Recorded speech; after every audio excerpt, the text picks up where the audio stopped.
Lindsay here, the Frugal Crafter. Today we're going to do a little jelly printing, and if you've never done it before, this is great because I am going to kind of walk you through it, and let's go over the different things that you can use. I do want to let you know that this video is brought to you by artneco.com, and I'll be using some of their stamps to finish up some of the projects that we use today, and I'm going to have a big stamp giveaway on my website, and I'll put a link in the video description so you can go and sign up to win. So the first thing that you're going to want is some sort of printing plate. So this is a Jelly Arts gel printing plate. There's also gel press. There is Speedball makes one.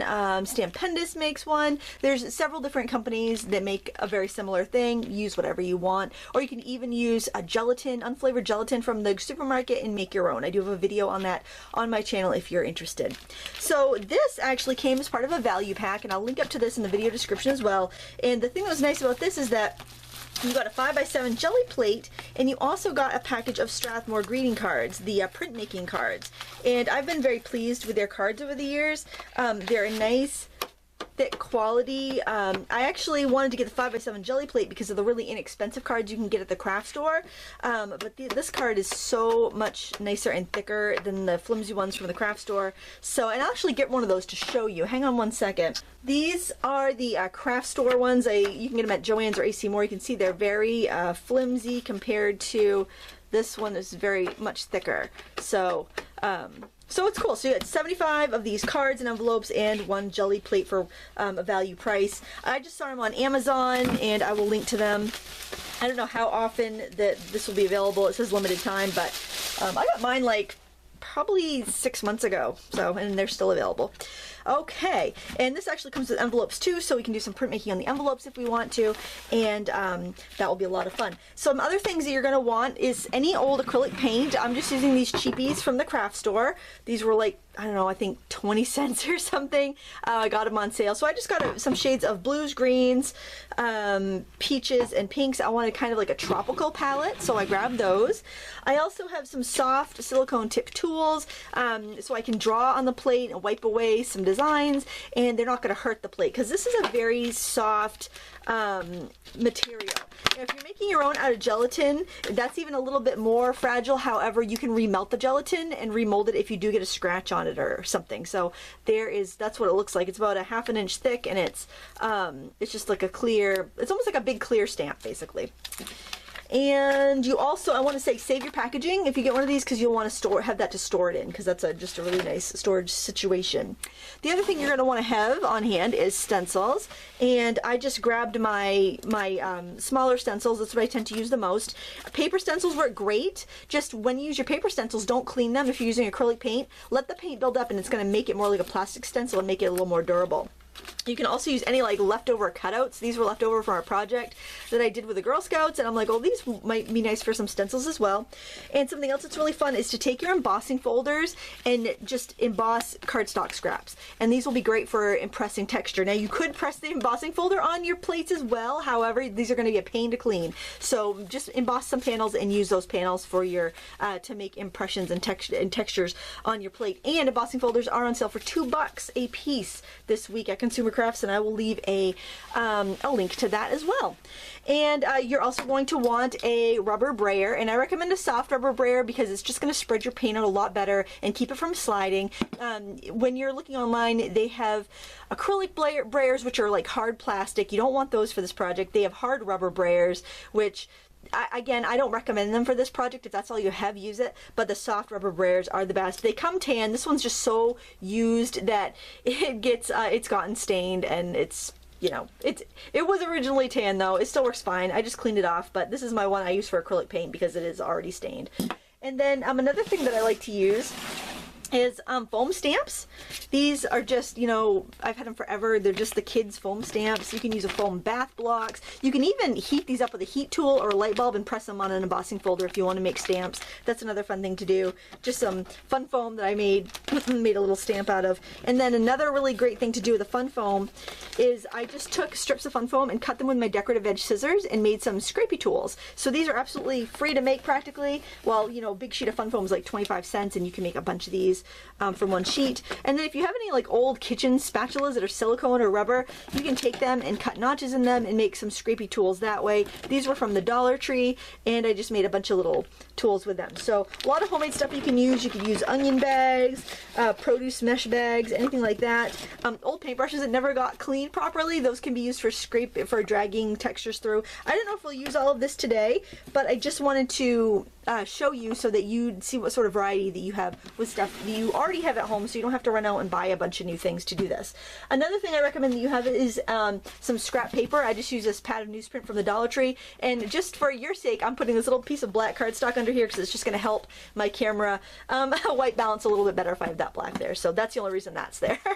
Okay, so the first thing that we're going to do is prepare our plate. And actually there's a couple different ways we can do this. I can lay this here, and then I can put my paper on top, like, so this is an envelope here, so I could have my paper there and I could lay my thing on top like that, and that's a great way to do it. Or I could put this on a big stamp mount or a die cutting plate and use it as a stamp. I think because 5x7 is still pretty big, I'm gonna just have it right here on my paper. So what I'm gonna do is actually pull off an extra piece so that I can have that as a pressing paper if I need it, and I'm just gonna lay it down right there in the middle of my pad of paper. And you could just use a sheet of copy paper, whatever, newsprint.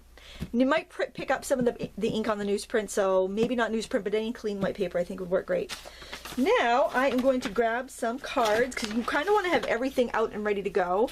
And I'm also going to keep my envelopes handy, because I'll probably do some of those as well, because it's fun. And I might actually grab like a post-it note, because if I want to print on the back of this, it would probably be good to have like a little mask, something I can stick on there so that I'll have room to write an address. Otherwise, I'll have to put a label on it. So I found a couple post-it notes here. I've got a little one that I could use for a return address, and I've got a big one that I could use for the regular address. It is a little big, so maybe I will just tear the bottom a little bit so I don't cover up too much area. But I'm going to leave those handy. And the first thing you want to do is get some color out. So I'm just going to give my acrylic paints a shake and put some color on the plate.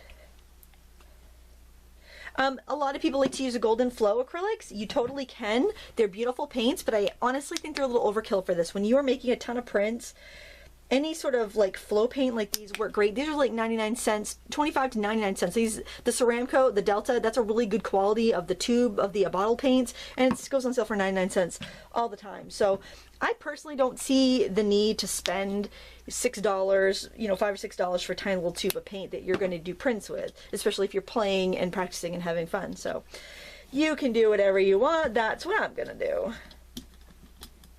So you just want to get a even coating on here. And there's so many different ways that you can make your impression. So let's say I want to use one of my handmade tools. This was just a piece of fun foam cut with a decorative edge scissor, and I can, you know, put some waves in like that. Okay, it's kind of oceany. I like that.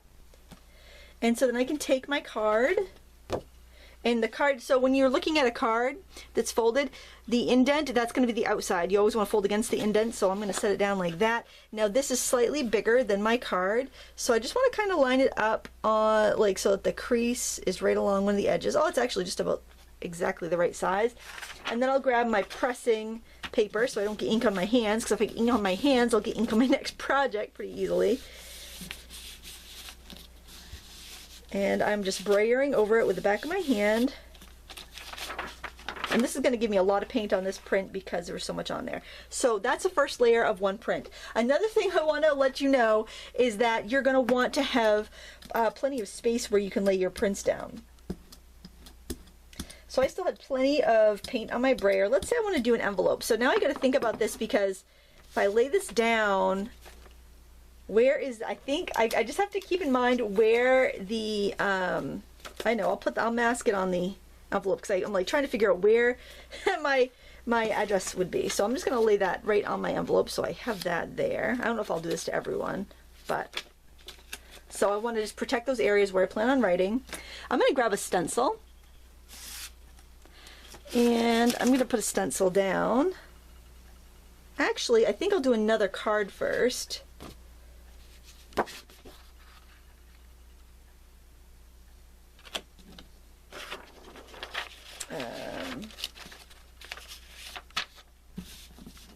Now when you have your stencil on your pad, you're going to get you're just going to get kind of what's coming through the holes of the stencil, and it's probably not going to be too bold. That's all right, because we'll layer our prints and make it look really interesting as we build up our layers with other colors. So you just get kind of this very basic stencil design. But when I take this off and we have this leftover stuff, that's where it looks really interesting, because I'll get kind of a cool two-tone design with that. So I can lay that right on top, and since the envelope's a little bit bigger than the card, because it has to be to, you know, fit the card, I can just press over this with my hands really well.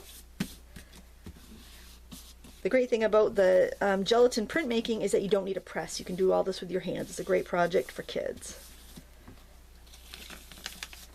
And then actually, I'm going to put a little bit more paint on there, because you can see that it kind of dried up a little bit. So I think that I will actually grab some metallic paint so I can get kind of a shimmery effect here.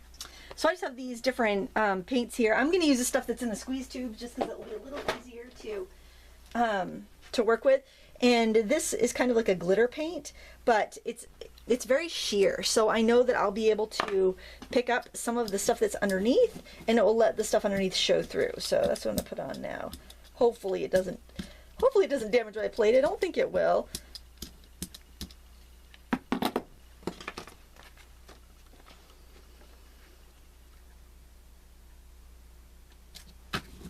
But a lot of times when you put like another layer of paint, it grabs the previous layer off of the plate so that it will transfer onto your paper a little bit better.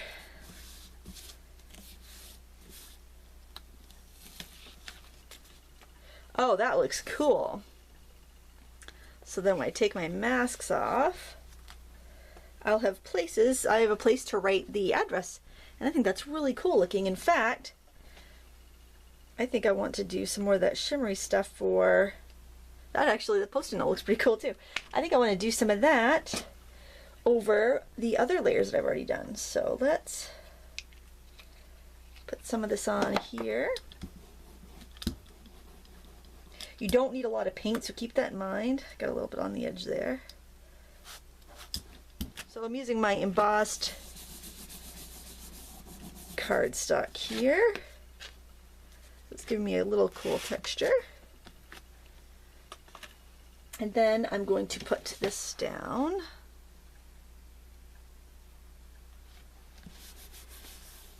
I think if I'm careful, maybe I can avoid using that paper every time. If I get a smudge on the inside, it's not the end of the world. Oh, see, it starts to get a little more interesting as we add more layers. And maybe I'll just do do some of this green on its own for that, just to put another layer on top of that wave one, because I just like that green an awful lot. It's important when you're done that you clean your tools with soap and water, because you don't want to let the paint dry on your brayer, because it could leave ridges that would make it difficult to spread out your paint the next time.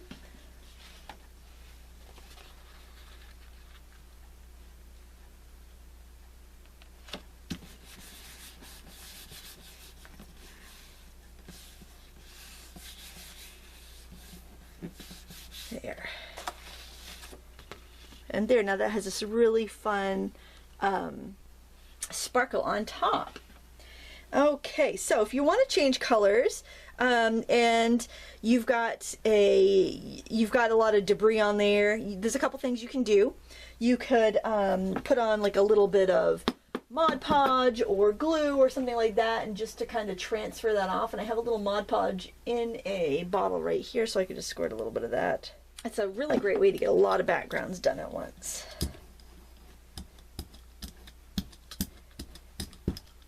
And then you'll be able to pick up all of those little bits of color and glitter and everything. Actually, maybe I'll do that on this envelope. I don't think I'll put the mask down because it's such a light color, and I think I'd be able to write over it just fine.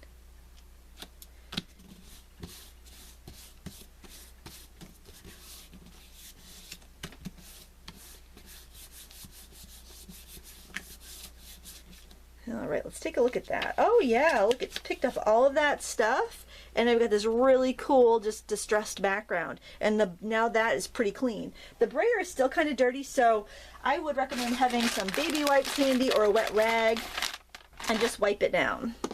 All right, so now I think we'll do some more like warmer colors. So I'm going to do some of this hot pink and some of this neon orange. Maybe this lighter orange. We have white. The paper's white, so we really don't need to do any white on this layer. We could do some white later on if we wanted to. Then get a kind of a pretty ombre effect. And let's see what we have for textures here. I've got this kind of neat one here that I made with my embossing folders. You could even use these embossing, these painted panels for stuff on projects too if you wanted to in your art journal or on cards or whatnot. So that's kind of cool looking, you know? Maybe I'll do another one. I kind of think that would be a really cool background now that I look at it.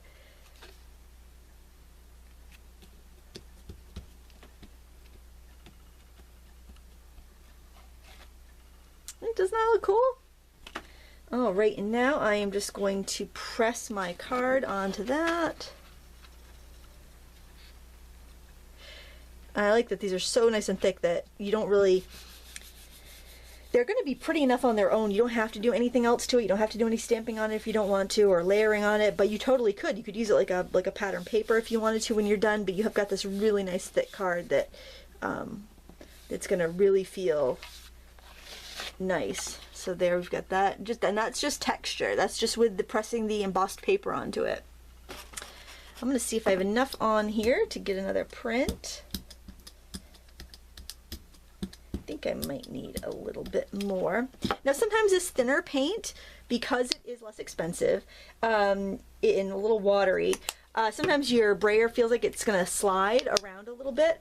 And if that's the case, you can always, like, if you had some like gesso or just like a thicker artist grade white paint, you could add that into it to just give it a little bit more body. It will make it a little more pastel, and a little more opaque, but you know, I don't think it's a big deal.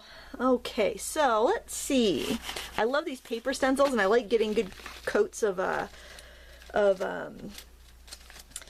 like paint on them because I know it makes them more durable. So, oh, this one's interesting. I haven't used that before, I don't think. So I'm going to set that down there and print a little bit on that. I don't know if these, if it'll come through these holes because the holes are kind of small, so you have to kind of keep that in mind.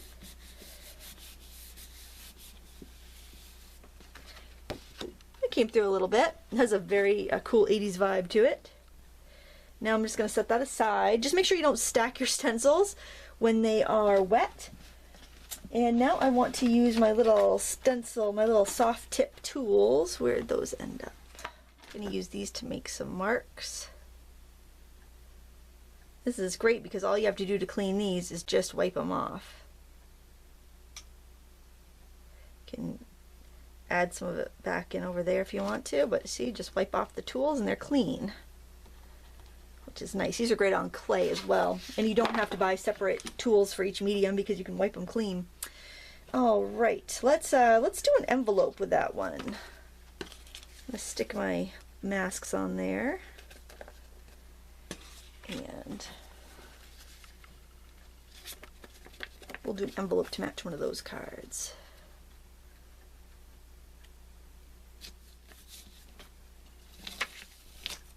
There, we got a cool distressed grungy envelope. I think I'll do some stamping on there. Look at this orange slice. This is just going to give me a little texture really because the paint's really light. Now I could go ahead and stamp this on something, like I could stamp it on like a scrap paper. I'll just stamp it here to show you because I don't really have something ready to stamp it on, but I can, you know, then reuse that paint there on something like that. I'm just going to go ahead and put this down. This is the one we put a little print, kind of like half a print on. And so there is another print on there. All right, we still have some stuff on our brayer here. And I've got a little excess on the bottom. I'm just going to scoop that up and put that on top, and I can brayer it out. So it's another great use of these little tools. They're a lot cheaper if you buy them meant for nail art, is instead of buying them for art, because if you buy them for regular art, you're going to pay like, well, probably $30 for the same set I got for 10 on Amazon, because it's more of a specialized tool if you're buying it for art. And I think that I will try another stencil, maybe a bigger one this time.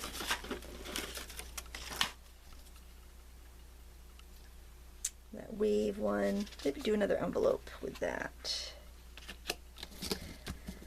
See if that will push through. Oh, that's kind of cool. It's a neat little wave. My goal is to have an envelope for each of the cards that I'm doing, basically. And I'm running out of spaces to put things already.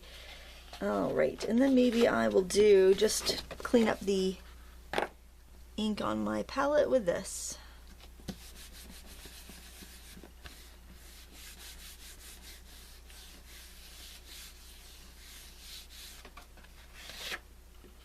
Oh, and you can see it actually grabbed some stuff from a previous layer, got some little bits of green in there, and it's just kind of cool looking. So speaking of green, I do have a little bit of green, so why don't we try a little bit of that. Oops, this is a brand new bottle, hasn't been opened yet. I gotta take the plastic off.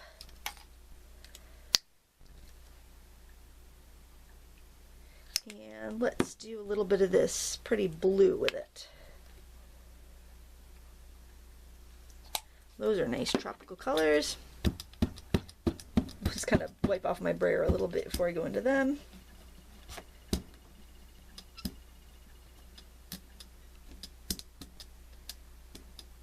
Oh, I got a lot on there. I probably didn't need quite so much.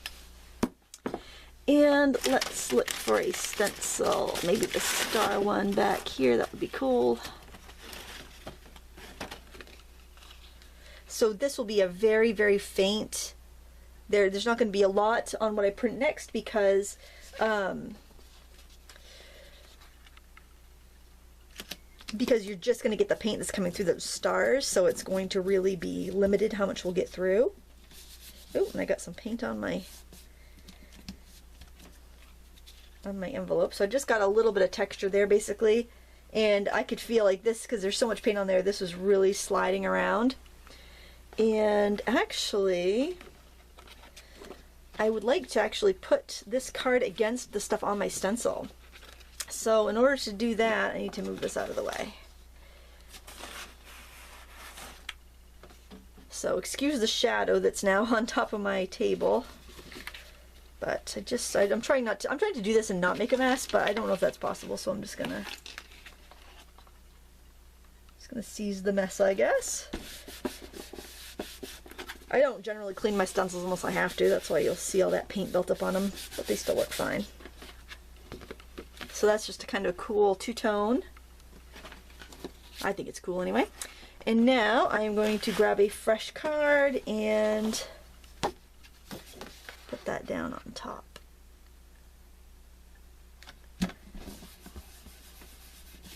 And hopefully the paint's wet enough that it transfers. If not, I'll have to put a little Mod Podge on top and go over it.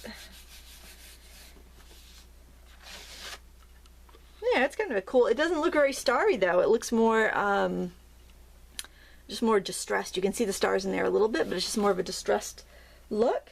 And I think I'm just going to use up what I have left on here and maybe do another envelope. I will try, this is kind of an interesting thing I embossed. It's just like clockworks kind of, or gears actually.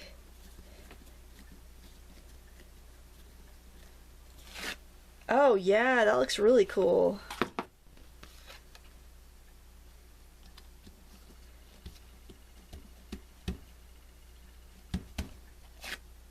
Yeah, that's neat. And I'll just do that on an envelope. Oh, I love the way that came out. That looks really cool. I kind of want to do that again and maybe do it over that really bold wavy one that I had. So I'm just going to put a tiny little bit more paint on there. I don't know if those are the two colors I used or not, but that's alright. Just want to give it Nice coat of paint. Bounce that brayer around. Okay, and I'm gonna press, actually, yeah, I'll press this one. I have another clock one, but I think that I want this one because it's a little bolder.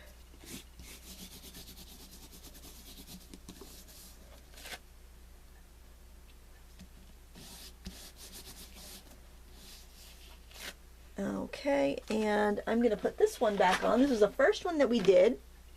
And we have 2 layers on it already. We've got a glitter layer, we've got a regular layer, and now we're going to do this clock layer.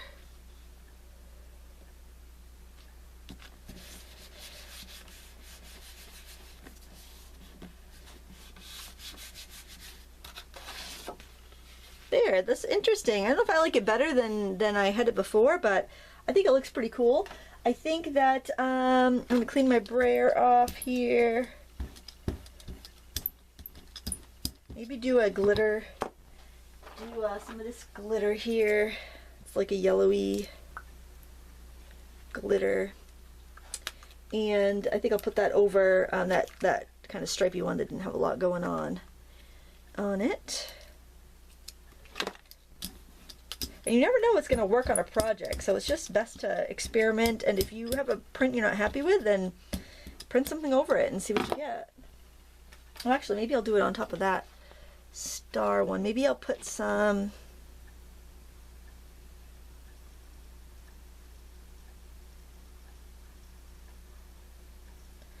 designs in it this way.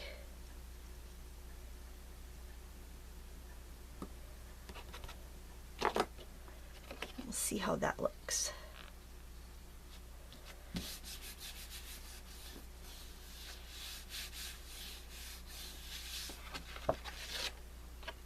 Oh, that's a really rich color. It's kind of cool. I like the glitter on there. All right, and let's just clean off our plate.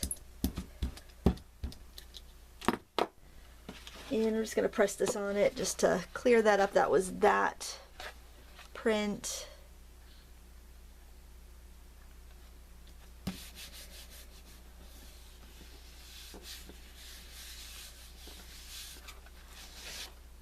And there, now we've got that interesting. It's almost like, almost reminds me of a flag, because I've got some wavy stripes, and I've got some stars, and I've got this kind of tone of glitter on there. It's a kind of interesting background.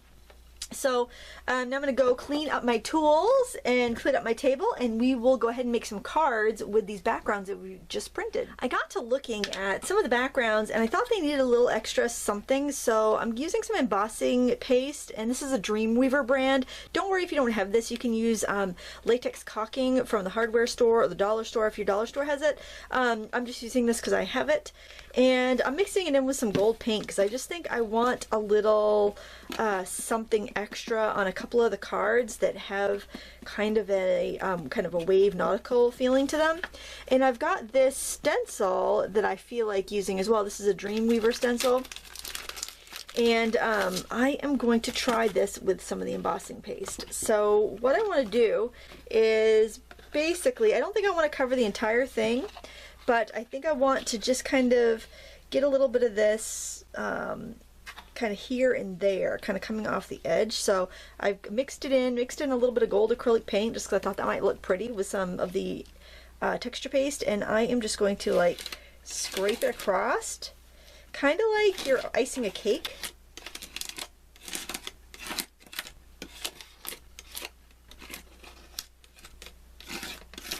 You just want to try to pull it straight across so that you're not getting under the stencil, but you're not like scraping it all away. You want to leave some behind.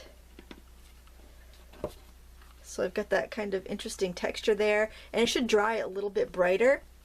And I think I'm going to do that on this card as well. I just want to make sure I don't set the card down in any of the paste that I've already put down there. Maybe I will try to keep this centered up. Just make sure you have it. I don't want to put it the dirty side down on there. Maybe I'll just try to do this one so that I've got kind of like a frame in the middle. I don't know how easy that's going to be to do, but we'll give it a try.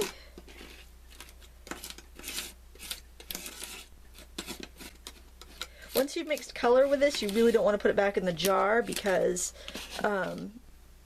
it's going to contaminate it. I didn't have quite enough, but...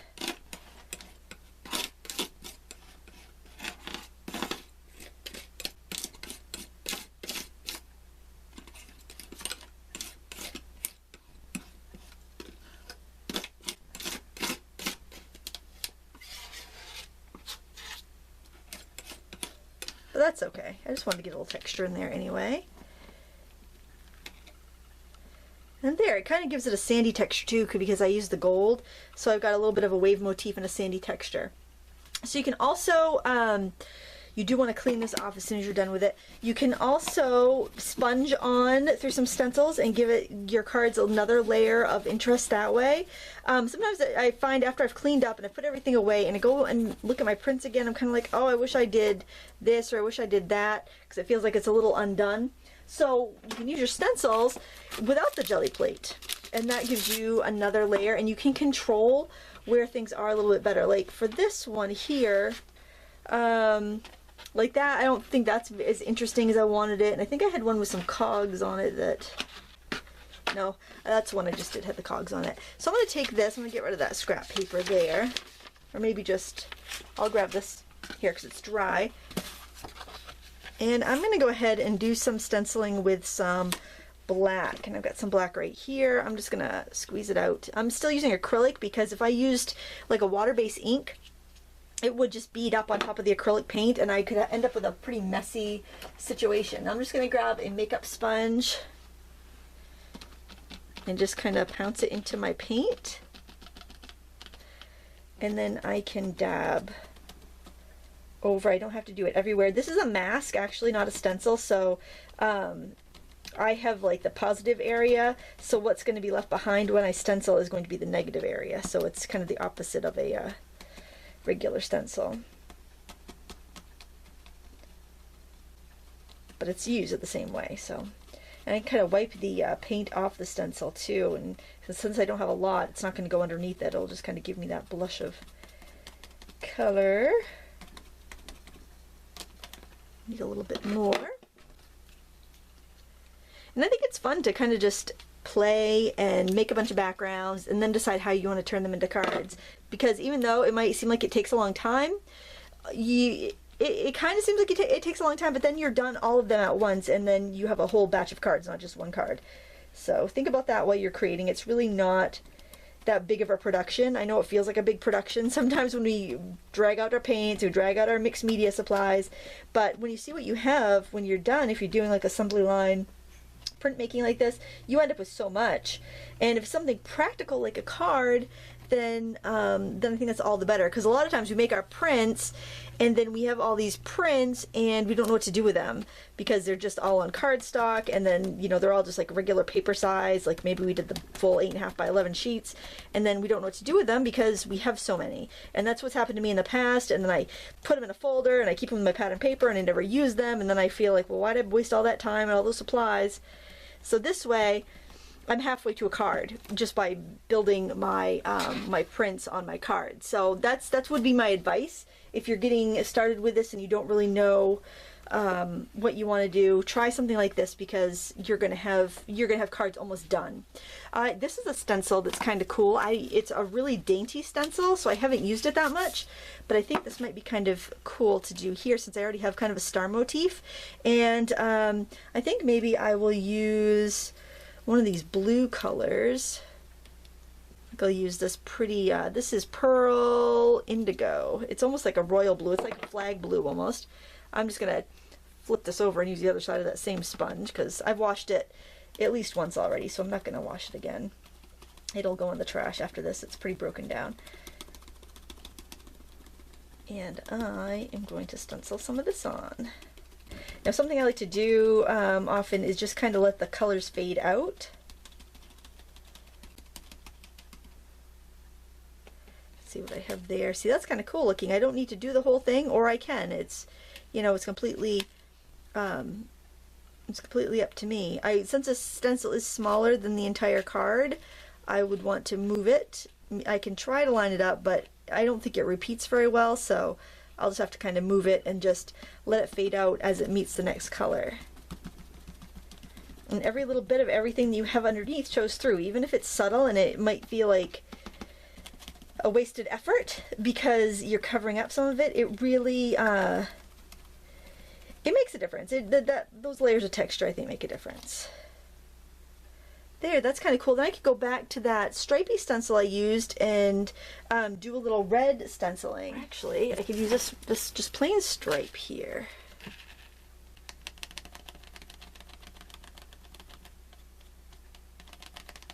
I want to stencil it on pretty strongly on this edge and then kind of fade it in.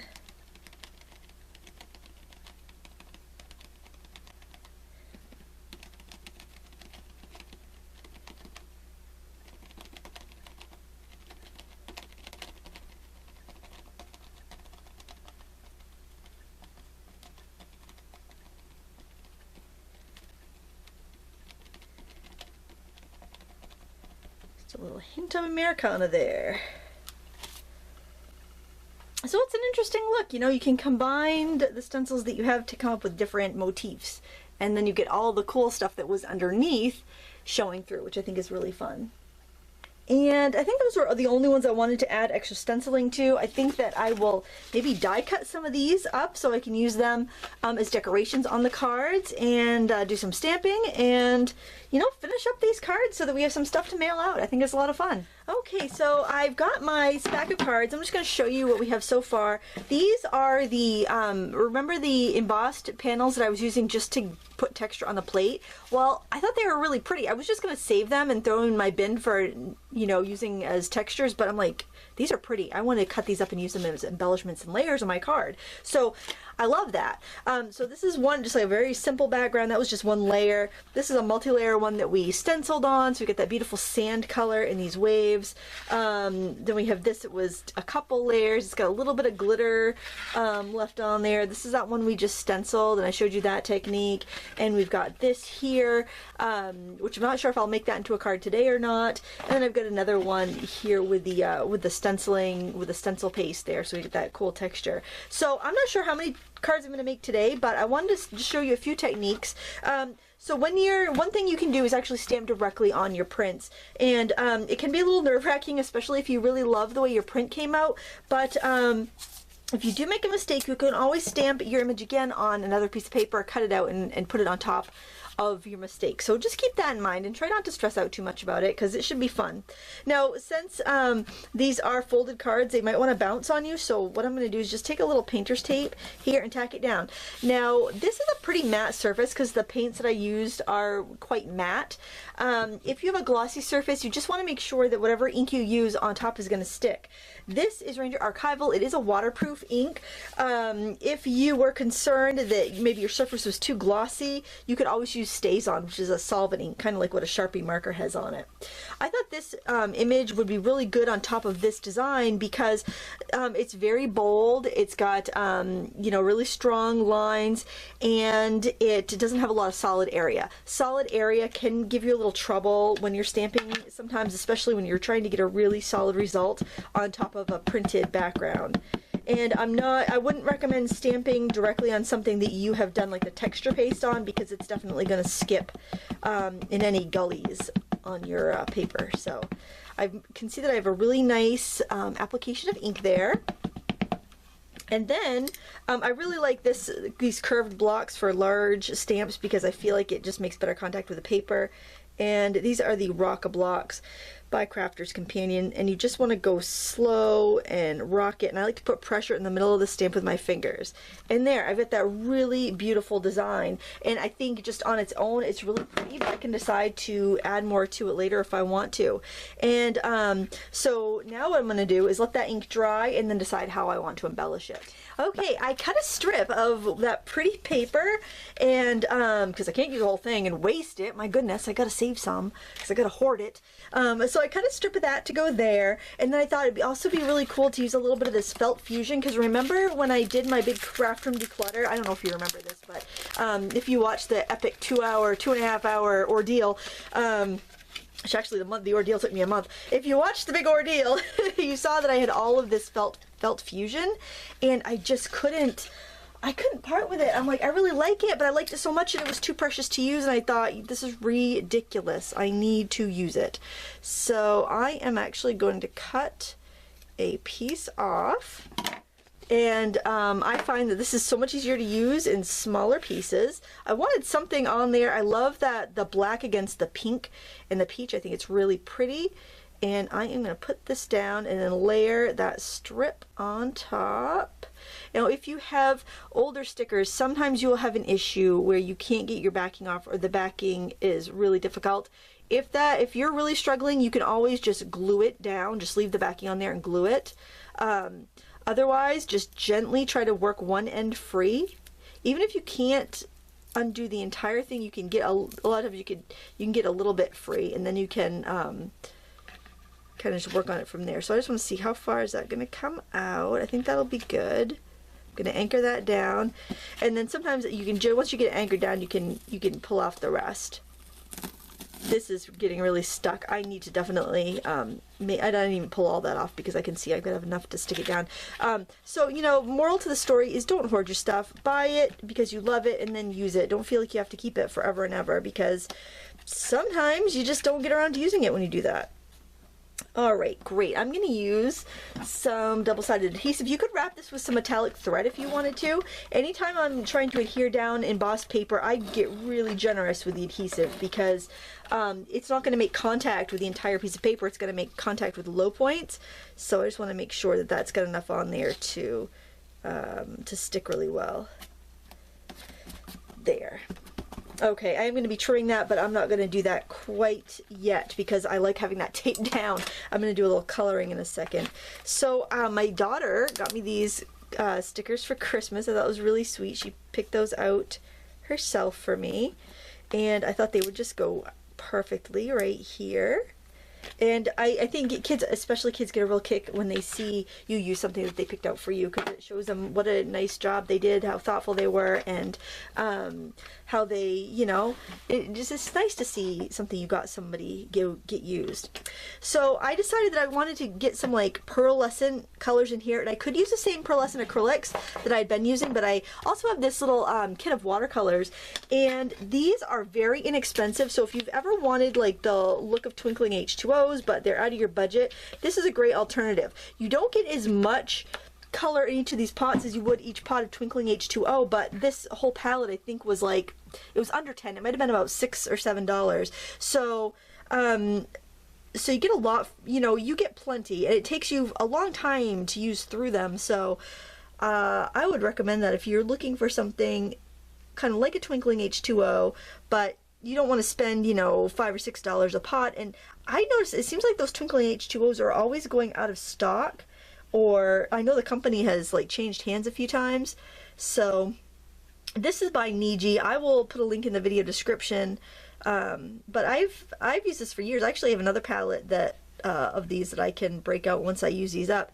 You can see the wells are pretty small. You can see them to the bottom of the middle there, but like I said, I've been using it for a couple of years, and I still got paint out of there. So take a little of this yellow. It does help, a yellowy green color. It does help if you pre-wet your palette and let it sit for a few minutes, and I do recommend that you let it dry out completely before you close up the lid.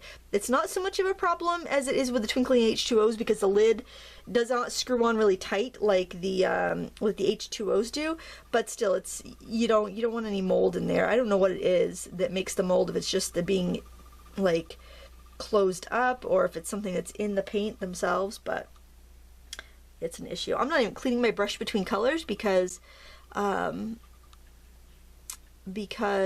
this way all my colors will kind of match. Now, something I want to mention, the brush I'm using, I'm not using a water brush because I don't want a lot of water here. I don't want this paint to run, and I want to put it on fairly opaquely, and to get more paint and less water I use a small flat brush as opposed to a round brush. So if I was doing watercolor, I like to use round brush because it holds lots of water, but that's not what I want when I'm working on a card and I'm working with this metallic paint. So flat brushes hold less water, better idea when you're trying to do something like this. And the other thing I like about this is that I can let that background shine through. It's less work, and then all of that effort that you put into your prints gets to show. I think I'll maybe take a little bit of this gold color too. Change it up a little bit. And I'm trying to just use the water that's on my palette instead of dipping back into my bucket of water, because I don't want to get it too wet. I found that like these paints here, I've used them on acetate, like the inkjet printable acetate, and it's worked really well. So like you could stamp on one side and heat emboss it with like black and paint it from the reverse side, which would be the side that would have the inkjet treatment stuff on it, and it works really good. On my YouTube channel I have a card where I did that, and it was like this rose design. It's really pretty, and the acetate just made it, you know, extra glossy and shiny.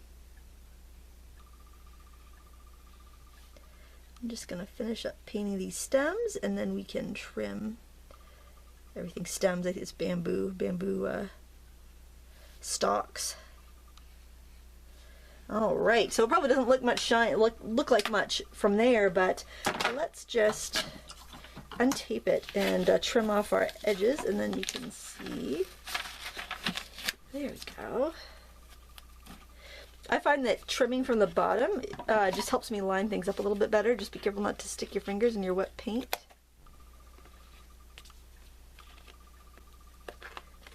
Straight across like that. All right. Okay, and I'm just thinking that maybe I want to have one more thing, one other flower. I think I'll maybe find a little rhinestone to put up there in that corner. I think that will be just the touch I need. And I just keep all my rhinestones right in a little clear envelope because I just like to be able to grab them and see what will work. Actually, even though this color's a little closer, I think I like that lighter color on there. And sometimes as these get older, the little sticky tabs want to come off, so you might have to use your fingernail to get them to adhere. And then this one would go with probably this envelope here. So how cheerful and fun would that be to get in the mail? I think it's just really, really fun and awesome. And if we tip this, we could see the shimmer from that paint, and it dries really quick, and it does stick to that the acrylic paint we have on there too, which is really nice. A really watery watercolor I think might like repel a little bit. So there is our first card idea using the prints that we did. For the next couple cards, I want to do these at the same time because they're both very similar. I can't stamp directly on the background because I have all this texture paste down there, which is three-dimensional. You rub your fingers over it, it's like it stands up because we scraped it over the stencil. And also even this area here, even if I was to stamp in this area, it's still pretty dark, and I don't think the stamping would really show up. So I want to stamp on some other paper. I also looked through my kind of junk drawer, or I call it my collage drawer, and I have some netting, which I think would be cool for like a fishing net. I found some postoids that I made last summer, and I do have a video on that on my channel, so I think I might use some of those. And I also have some gold anchors that I picked up at a stamp show, so I thought those would be fun for embellishments. So what I'm going to do is grab some white cardstock, and I'm going to use those same metallic paints to stamp with, and that's going to give me a really fun artsy look. And what I do is I just keep all my scrap cardstock in here and scrap watercolor paper and stuff, because it's just really handy. Just instead of having that with my regular scraps, to have that, you know, where I can grab it when I'm stamping. And I'm going to grab my paints here, and I'm going to use a little bit larger of a brush, but I'm still going to use a flat brush because I don't want to have a lot of water here. So I'm going to wet my brush here, and I want to do shades of colors that are going to go with what I've been using. So I have like shades of green, blue, indigo, that sort of thing. And oh, even this kind of black color I could use. So I'm just going to put a little bit of that on there. Some of this brown. You really want to make it kind of like a thick paste when you're doing this on stamps. And my goal is not to get a perfect image. My goal is to get kind of color. I want it to almost look like it was like a watercolor, like it was painted. Some of that blue in there, some of that green. And I'm using quite a bit. Now I think this is pretty wet. I don't think I need to spritz it. I'm going to go ahead and stamp that. You could also stamp this on black, because it's that metallic paint, so it will show up on black, which is kind of nice. There, so we have this really fun, fun design there. I don't think I'll stamp it twice because I'm going to cut these apart and use them for both of the cards. Let's take this one and let's do maybe a little bit of this light blue and maybe a little bit of that kind of rusty red color. See what we get there. Dab it on there really good. That's kind of cool. I grab some kind of like golden color. I just have this kind of sitting on the edge of my stencil basket, but you probably want to see what the heck I'm doing. Clean my brush, grab some of this golden orange color. That might be a little too juicy, but we'll see. We'll see how it goes. It's all about experimentation. Nothing needs to be perfect. That might be all right. Sometimes you can stamp it a couple times. The second one worked better. I think that color would be good for these sand dollars, though. This one does not want to stick. I need to clean it, I think. Let's do a little bit of this copper color for those. One might just end up looking like a circle because it's pretty bold. I stamp it a couple times and you'll get a couple different varieties. I feel like I want to get that one more time, maybe. And let's see. I have these two. I think I'm going to grab another piece of paper though because I am running out. The nice thing with this technique though is that you don't have to have watercolor paper and it will work just fine. I think I'm going to grab some blue. Grab some of that black too.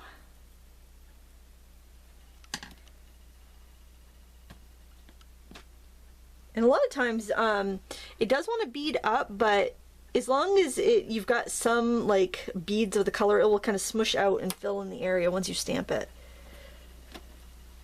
And then we'll do this one that I have on the back side here. Let's do that with some of that coppery color.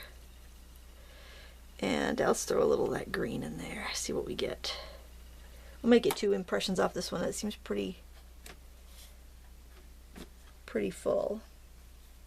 Okay, so now what I'm going to do is dry these and cut them out and we'll put our card together. Okay, I also stamped the same stamp there that I cut out. I also stamped that on black with those watercolors just so you can kind of see how they look on the black, and I think that might be nice as well. And I trimmed out a couple of those anchors from that sheet that I had. So now what I'm going to do is just take one of these cards. I think I'll take this one because this one I like a little bit better, and just start putting some of my elements down and seeing what I think. And again, I am going to tape down, even though I'm not stamping directly on my card base, I am going to tape it down just because it wants to pop open on me. And I didn't want to go over the crease with a bone folder just in case any layers weren't completely dry yet. And it's so funny, I was just using this upstairs. Actually, I was playing in my art journal with my watercolors and I was painting over this with juicy watercolors and I got a really cool effect that way too. So, so many different things that you can use for your art from around your house. I usually just sometimes I'll save this and use it for like printmaking, as far as like putting it down on the jelly plate and putting the paper over it for like a texture, and that works really well too. So this is something that you definitely could get some use out of. Probably even like crochet with it, make some cool stuff that way. Alright, so the tricky thing with this is going to be adhering it, but it's not so bad if you like glue something down and then you put the glue on the object you're gluing, and that's just going to trap that netting down. So with these are my postoids that I made a while ago. I'm just going to tear off a couple stamps I think that I had made. And I don't care if it doesn't look perfect because I want them to look, you know, kind of like a real postage. I'll try to remember to link up that tutorial. If not, it's part of the Stamp School series. And maybe I'll grab one of these little crabs because I like the crabs. They're really cute. And I could go in with my decorative scissors and cut them apart that way. But this kind of gives you more of that look like an actual postage stamp because they're usually perforated and you tear them apart. And I just want one of those. There. And then I'm not gluing anything yet because I want to make sure I like the way everything looks.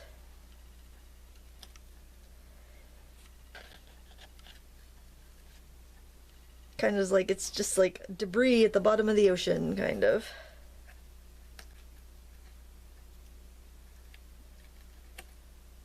There, kind of like that. I feel like maybe a little something. Oh, maybe one of these that has a little bit more ink on it. There we go.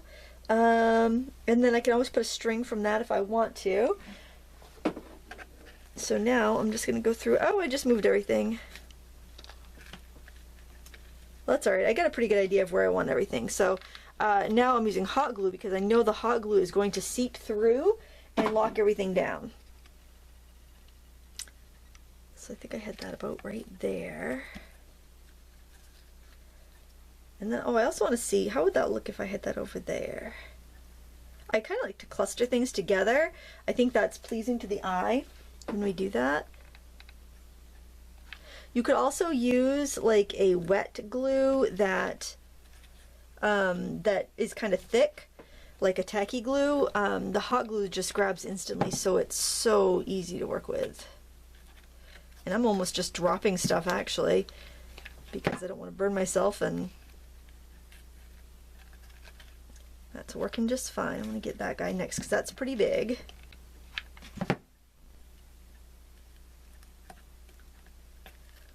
This one's going to be a little tricky. This one you might actually want to do like a fine tip glue applicator, but I'm going to see if I can get it.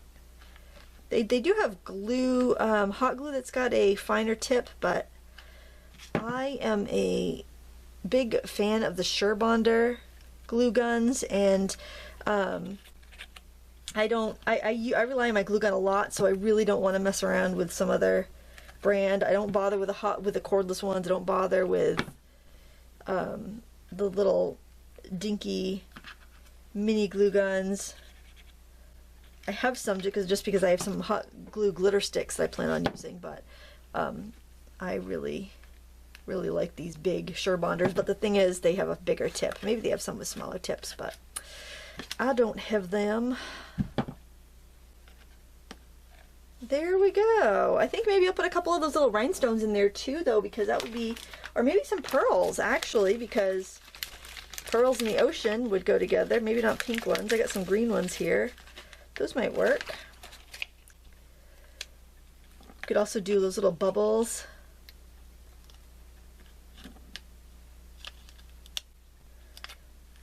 It's an artsy card. I won't worry about it too much. I'm not sure if I like that or not, but sometimes you just got to make a decision and go with it. There, and there is that card. I'm going to do the other one while I have everything right here for it. Let's see. Here's our background.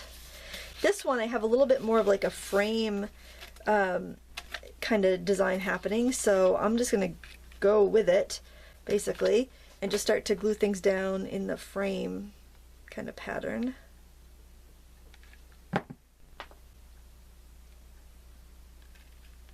Glue stick just fell out of my glue gun. There we go.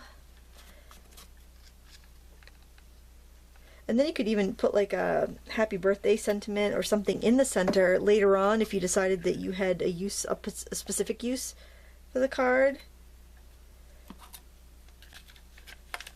Or if you had an embellishment or a charm or something you think would just look really nice there, you could do that. I think this frame is kind of working out all right.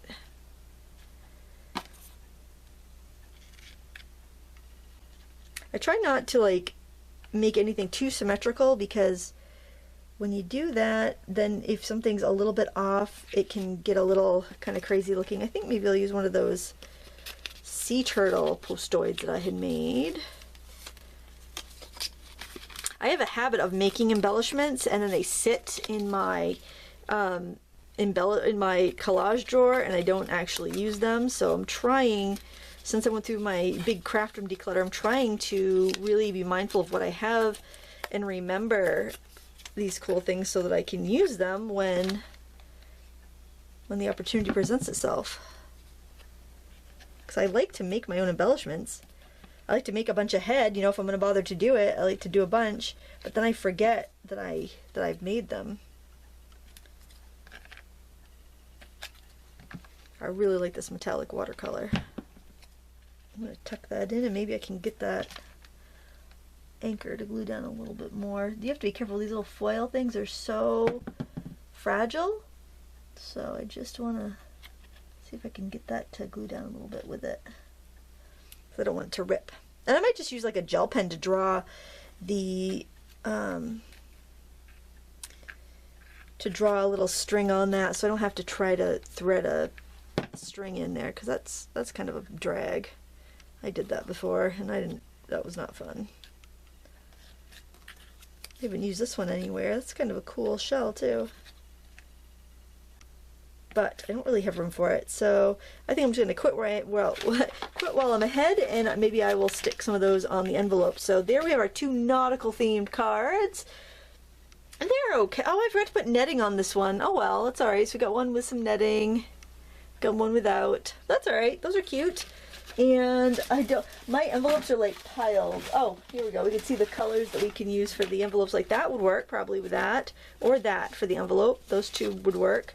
Or actually even one of those, one of the blue ones, or even that. I mean, we got options. We got NV options. For the next 2 cards, I'm going to use this card base and this card base. And it occurred to me that the paper stars that I was going to use, I was going to lay these on my jelly plate after I ink them, and then I was going to pull prints, and I totally forgot. I'm like, these will be great for this, because I could do an Americana card, like kind of like a prim Americana card, and then I could do like a kid's birthday card where I have kind of like shooting stars, because I have this cool Mizuhiki cording, which it was in my junk drawer, and I thought it would be really fun to kind of make the trails off some shooting stars. So I want to make the stars stand out a little bit. I did emboss them with an embossing folder, and now I want to just kind of add some color to them so the embossing stands out. And I've got a few gelatos. I have this or gel sticks, whichever. The gel sticks are like the generic kind of kids version, and the gelatos are the expensive kind of crafters version. Honestly, they're the same, but well, can't say they're the same. They come in different colors. To me, they seem very much the same, but in gelatos you can get more colors, so there you have it. And I'm just putting a little bit of these shades of brown on. And then I think I'm just going to smudge it. I think I might actually use a baby wipe for this, because I want to kind of lay down some color, and then I'm going to hit the highlights with the gold. So just kind of spread that around a little bit. So it will go in a little bit in the crevices. I do want some of the bright yellow to shine through, but I also want to get a little bit more. Well, actually, I was thinking I'd get a little more on the edge, but maybe not. I think I kind of like that. And now I'm going to hit the tops with the gold, and then I'm not going to blend that in, I don't think. I just want to have that a little reflective. I'm totally into the bling today. I was getting into the watercolors, metallic watercolors, and everything. Rhinestones. There we go. I like to repeat, especially if I'm doing a batch of cards. I find if I can keep using a lot of the same embellishments, I can get through them a lot quicker. Not that it's a race or anything, but I tend to have a short attention span sometimes, so I'm just going to fold that over. Okay, so for this, I'm going to keep it very simple, and I am just going to put this this star on there, and I really think that's all I want to do to that, and just kind of keep it very, very simple and prim. I will use my hot glue gun, because it will give it a little bit of dimension and make sure it sticks really good. And that would be just a nice, 4th of July card for somebody. That way we don't cover up all of our fun stenciling and our, I might do something else to it. I'm not sure. I'm going to set that aside for now, though. And it can probably go with that envelope. I think I like those 2 together. And then for this, I am actually going to put this down a little bit askew. I think I'll use a few strips of my ATG gun tape.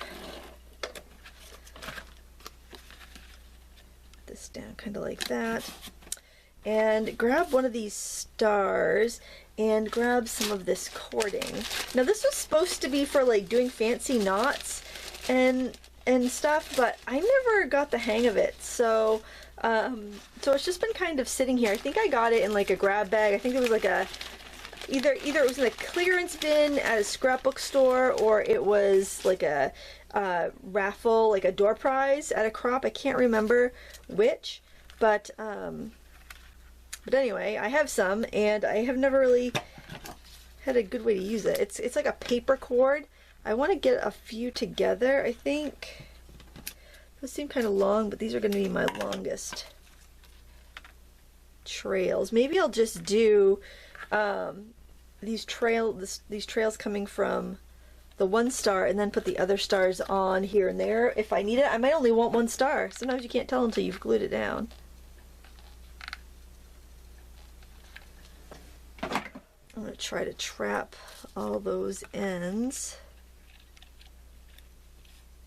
under the stove. I don't know if that's a good idea. I don't want them coming from the center like that.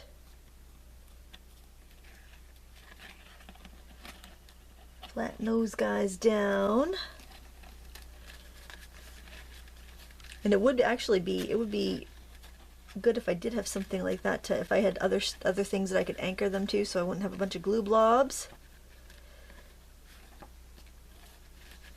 This just, I think this would be a really fun card for a boy. That's giving a shadow, isn't it? I hope that my watercolor palette that's still sitting on top of my basket is not making a big shadow on there. It's a little unwieldy, I'm not gonna lie. I feel like I need an extra set of hands here, but maybe I could take a stamp block and set that down. Mind you, I haven't cleaned anything yet, so whatever stamp block I set down there has still got ink on it. And get that one out of there because that one's should be further back.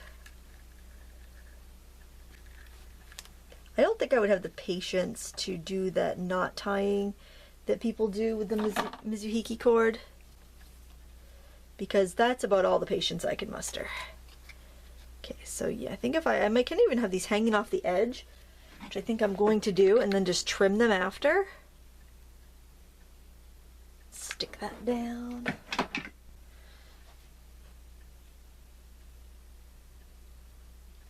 There, this way I'm trapping down 3 that way. And then I can do a few. I can trap another 3 down that way, and that will work. I just got to make sure I get the whole wingspan of the star, and if I end up gluing under the paper underneath, that's fine because I'll just trim it off. I'll trim whatever hangs off the card.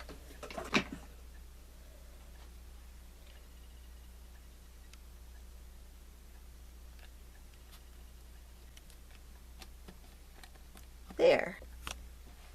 I trimmed the trails, and then this one wasn't anchored very well, and it was kind of going off over here, so I just glued it and put a rhinestone on top, and I thought that was pretty, so I put a couple more rhinestones, so we have that. And then I thought, well, all these little ends that I trimmed off are just kind of going to waste, and it would be pretty if I had maybe this kind of almost like a, if I'm going to use this for a 4th of July card, I could use this almost look like a firecracker or a firework if I put them kind of coming out of the bottom of this star.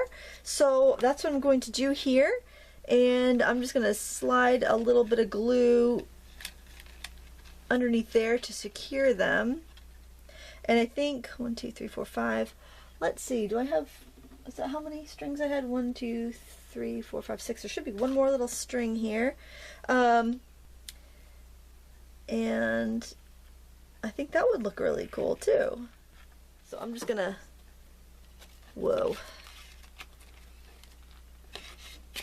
I'm gonna try to make a little pocket to squirt some glue in there.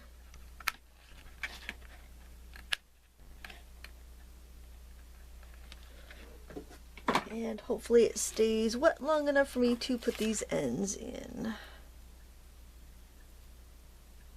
And I probably will need to anchor them at the bottom.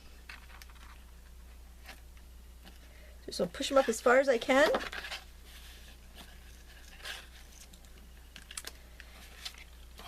And I think I'll let that dry, and then I might even put like a row of brads or something down at the bottom so I can kind of have something to attach them to. So I think what I'm going to do is just put this little foam mat down and poke a hole where I want to anchor the thread, and then I think I'll use a brad to kind of hold it in place. I'm going to see if I can have the brad kind of straddle the string there. Oh, I think that'll work. And then just on the inside of the card, fold over the legs. I think that's going to work just fine. I might even want to go up a little bit higher so that I don't run the risk of those pulling out. Just figure out where you want that to hang. I'll do this up a little higher like I mentioned.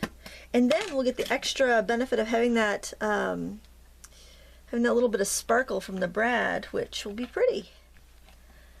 So just go let it straddle that cord and then get the legs through the little hole you poked. Don't try to poke the hole with the brad, because then you end up with like bent paper and stuff, and just kind of go along all the way through. You can kind of vary the heights of the brads if you want to. It's just going to give it a little bit of bling, and I'll show you after I have all these brads in. Alright, now I'm just going to trim these ends with my scissors, and this is just a paper cord, so it's fine to use your scrapbooking scissors. So here's a pro tip for you. When you're poking your holes for your brads, make sure your card is open, otherwise you're going to have a hole in the back of your card. So I'll probably end up lining the inside of this anyway, because I've got a smudge of green and random texture paste and all these brad legs, so I probably will line the inside of this card, but I think it's really fun. You could always touch it up with a little glitter too if you wanted to have it a little bit more sparkly, but I think this is elegant and fun and would be a great 4th of July card. So the one base that I have left is this one, and I need to do a little brainstorming because I have a couple backgrounds left. I'm not sure exactly what I want to do with this, so I'm gonna have a little think. Okay, wrapping up our jelly printed card bonanza, I have the final elements for the last card. This is the card base that I was left with. This is the envelope that I was left with, so the colors are similar, so that's great. I kind of wish I'd stenciled this the other way so that I would have like a better way to I could write my address on the stripes that way, but oh well. Just keep that in mind next time, I will. And I have a piece of just black cardstock that I'm going to do some stamping on. I'm going to use this Steampunk Dragonfly from Art Deco, and I've got some Versamark ink because I'm going to use some, Pearlax, so pearlescent powders for my coloring medium, so it will be quick and easy and look really cool. I also had, this was remember the texture cardstock that I'd used for making textures on my my jelly plate, so I kept this. I thought this would be cool to use somehow. And then I took another one of the pieces that was a texture piece, and I just die cut some gears, and I couldn't fit all 3 gears, so I'm gonna have to tuck that under something because that one's like a little partial piece. So I've got a lot of competing patterns here, so I'm hoping that by stamping on this black cardstock I'll be able to ground it a little bit. So let's get right started with that. I'm gonna zoom in a little bit so you can see my stamping a little closer. Versamark is in it like an embossing ink. It's just really sticky. It comes in a full-size pad like this and also in a mini pad. Hopefully my stamp has enough sticky on it to stick to my block. So basically what you want to do is just make sure your stamp is good and inked.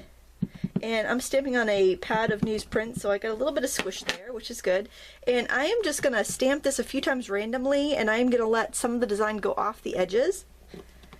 And I can see that I've got a nice impression there when I tip it to the light, so that's what you want to do. So generally, if you were using this like on a colored paper, it doesn't show up so much on black, but it can give you like a pretty like watermarked effect, meaning that like it will make the color a little bit darker, kind of like a water spot where you've stamped it. I have to tell you, it doesn't work with all paper, and I haven't had the best luck with that technique, but I think it works really well with like the Stampin' Up! Cardstocks, but I have found, I haven't found it to be the best technique with other cardstocks. I think it just depends on how heavily sized they are or how much the paper's sealed. And I just like to turn each one a little bit so that they're not all the same. Okay, so there we've got 4 dragonflies on there. So here's where the magic happens. When you are using these powders, They're just super, super fine. What I like to do is just dip a dry brush in, and this actually came with some like makeup from the dollar store, and then I just will tap it where I want it to go. And you can really work that around. This is a dual green blue, I believe, by Pearl X. I have the Pearl X ones. The Perfect Pearls will work. Sparkly eyeshadow will work. It might not have as much mica in it, but it'll certainly work. This stuff, a little goes a long way, so even though it's a little bit on the pricey side, a little will go a long way. So then I'm just going to kind of wipe off my brush as good as I can. And then I'm going to grab another color. Since that has a lot of green in it, I think that I will go, look, you can see I tip it one way, it's more blue, the other way it's more green. I think I'll grab some of this red. I always tap the top of the cover before I unscrew it so I don't have like powder falling everywhere. I think this one was done with red last time anyway, so I'm going to grab this other brush. And then I'm just going to hit this in a few spots. I've got a lot on this brush. You don't need that much.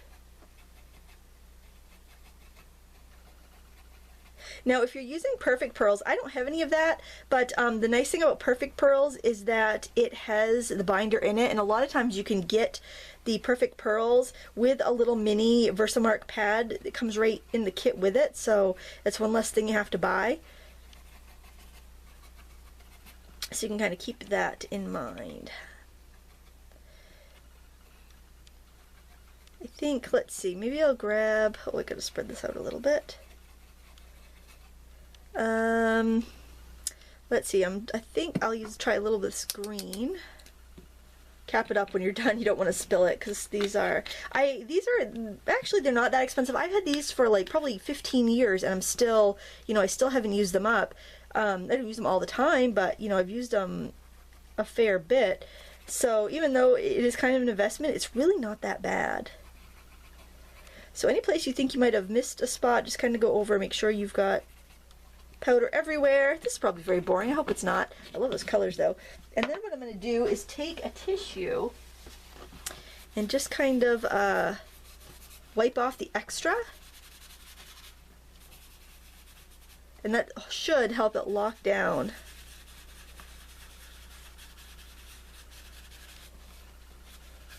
Help it kind of like get caught into that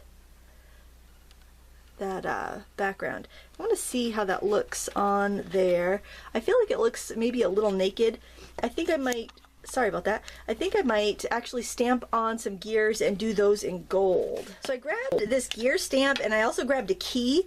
I just thought maybe I can, I don't know what I'm going to use here. The key might be a little distracting, but it is all the same theme, so it might be alright. I really would like to do gears in the middle, but well, I'm just going to do it. If you don't like it, you don't have to do that on yours.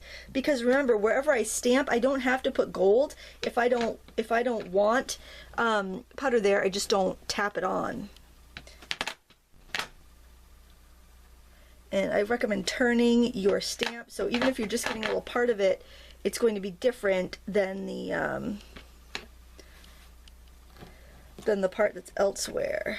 Yeah, I think I'm gonna like just the gears. I don't think I'm gonna use the key yet, actually, now that I look at it.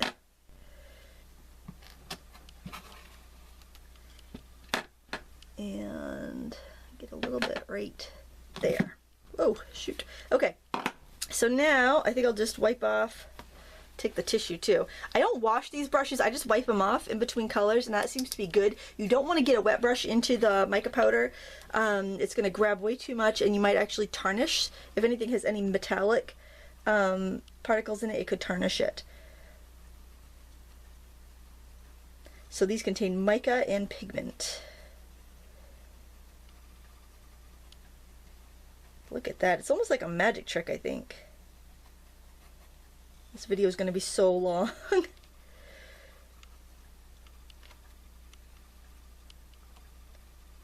I do think I will spray this with a little sealer, like some hairspray, after I've wiped off the excess, because I am afraid that because this is not a Perfect Pearls, this is Pearl X, I'm afraid that it might rub off once, once it's been handled a lot. So I don't remember exactly where I put all my stamping either, so I gotta kind of tap any sort of unstamped spots so I can see where I have everything.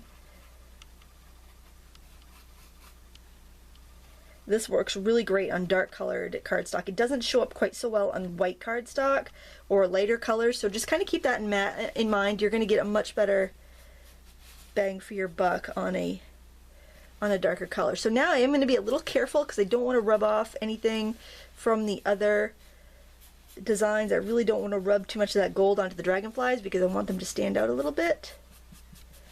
So I'm just kind of rubbing towards the gears on this pass through with the tissue. And I am going to a fresh spot each time. Okay. Good. There. Okay, I think that's really pretty. What do you think? It just really shines. So I'm just going to grab something really fancy. I like to call it hairspray, and I'm going to give this a little zap. This is just my Aquanet, and the reason I'm spraying now instead of in between colors is because if it left the paper kind of sticky, it would have grabbed the powder. So I'm just going to give it a few little quick blasts to make sure it doesn't like darken anything too much.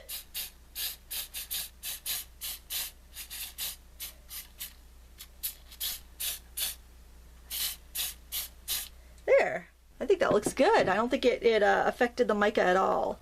So, and it kind of gives it a uniform sheen, and that way it's not going to smear on me or the recipient. And it smells kind of nice too, actually. I like the smell of this. Ah, it smells like grandma.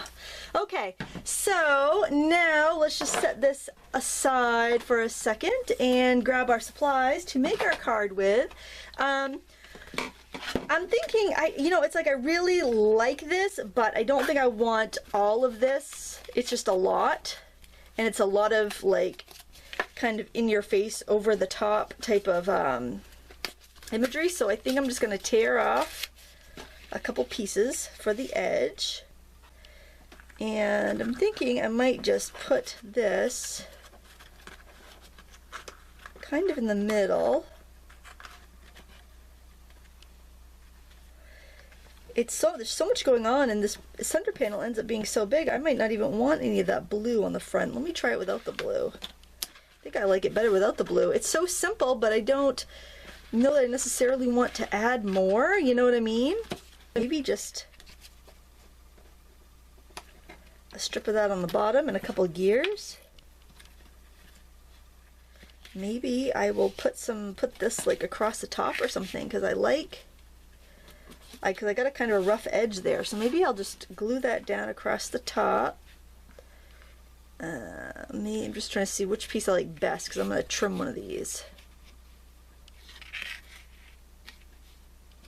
Maybe I'll just cut around this piece so I can keep that kind of really bold edge that I like.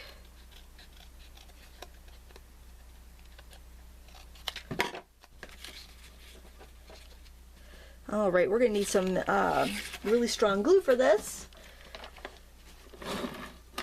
because we've got really thick embossed paper.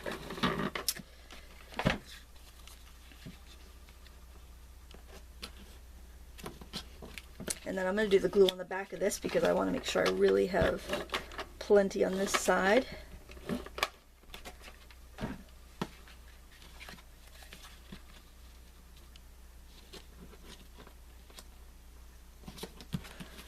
Okay, I like that. So this doesn't really stand out. I might not even end up using that because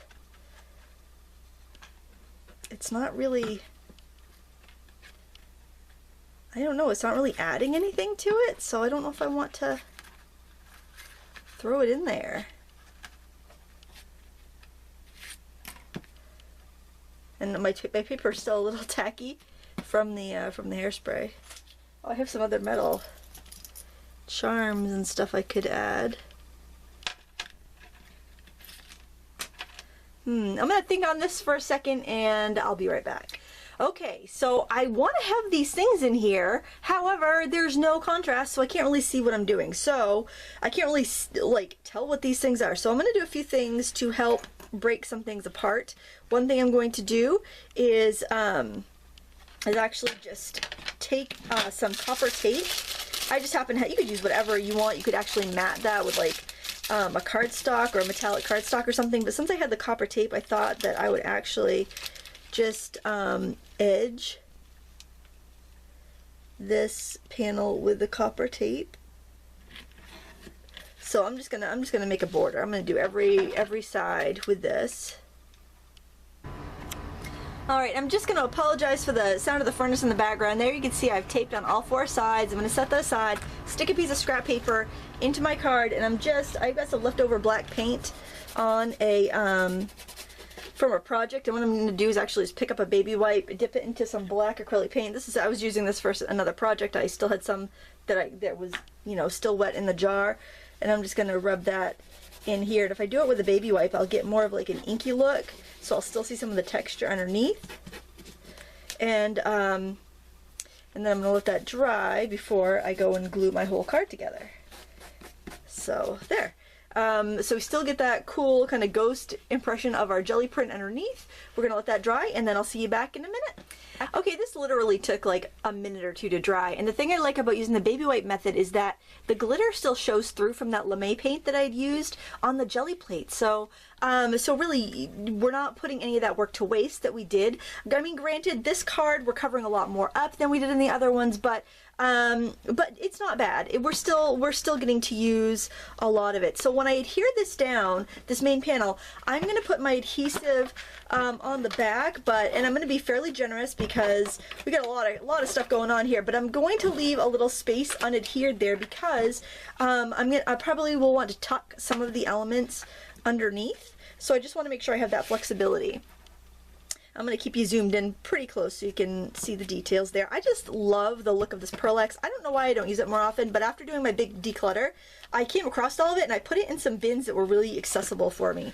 And now this, I thought this was kind of a really nice kind of showpiece type gear, and now it stands out a little bit more that I've inked the background, and I think I'm just going to use hot glue for that because my hot glue gun is plugged in.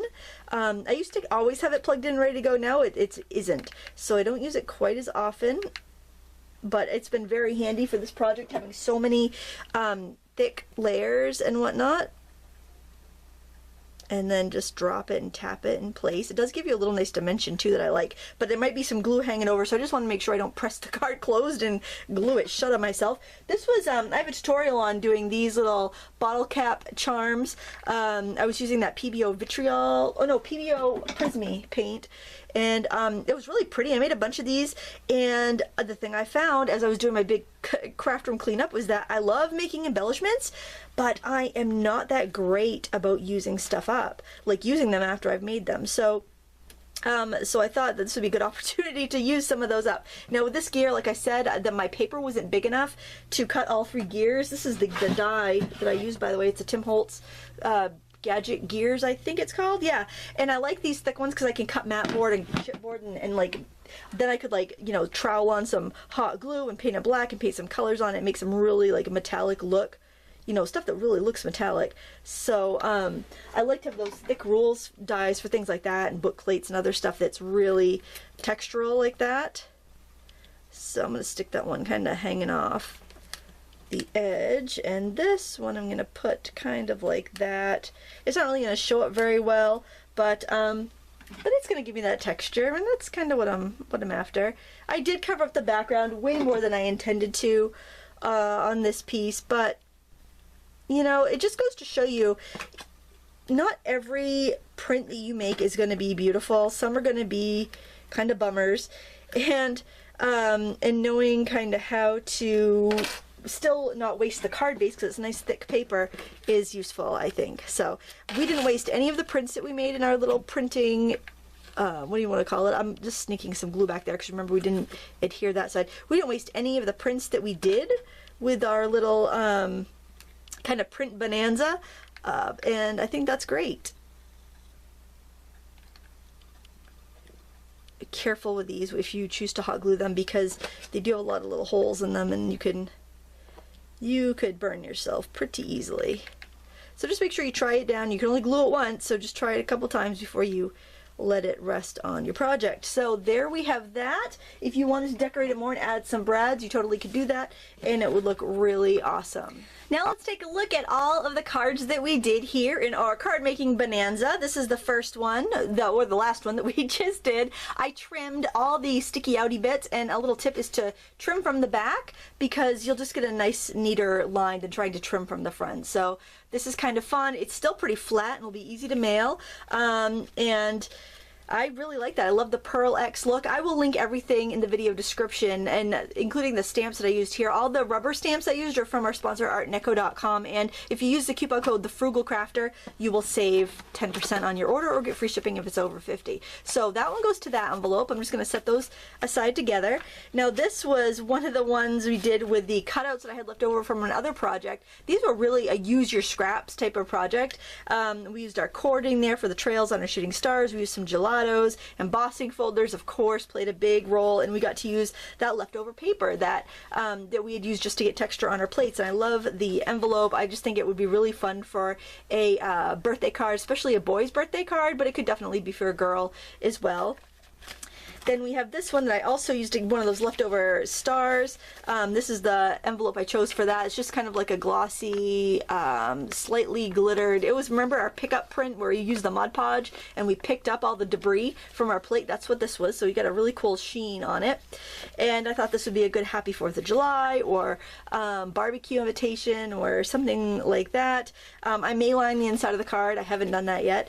And then we just use the brads to hold down our cord. Again, I got to use up some supplies that have been kicking around that otherwise probably would have been thrown away, and I love that. And then here we have our Nautical cards where we used our sandy textured paste there, and just kind of collage some more stamped images, and I used some postoids that I made. I'll try to remember to link up all of the other tutorials, like the tutorial for our, you know, little charm there and the tutorial for the postoids, so that you can have those. And I just used that because the colors went with it really well for my envelope. I mean, I think it'd be fun if you get an envelope like that in the mail, because it's like, ooh, what's inside? The envelope is so cool. And then here, I use that same sandy texture paste in the inside, and then I kind of built the frame around it with our stamped shells that, remember, we stamped with our metallic watercolors. I will link everything up that I used down below in the video description, so you can find all of these supplies if you're looking to recreate a look exactly. Otherwise, look in your stash. Use what you have. That's the best thing about your crafting versus my crafting, is that you're going to make use of what you have, and it's going to be all the more unique.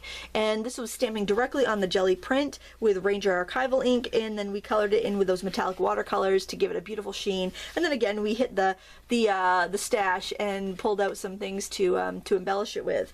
And then this is the envelope for that, which I thought was super fun. I think this would be a really fun card to send in the summertime, and it could be for any occasion, really. And then I want to show you what I had left over. I mean, really, this is all I had for leftover supplies from our jelly printing, and these were the, you know, the things we embossed the paper and used it for texture. I did have a couple other pieces I never ended up using, so I'll probably just put those in my white pattern paper scrap stash, and I could just grab it anytime I need a, you know, a white layer, and it will just have a little texture to it. So I love no mess, no waste crafting. If you have any tips on how you make a lot of cards without any waste using up scraps, please let us know in the comments below, because your comments help everybody else. I want to thank you so much for watching. Please check out our sponsors in the video description, and give me a thumbs up if you enjoyed this long jelly print workshop. Thank you so much for watching, and until next time, happy crafting.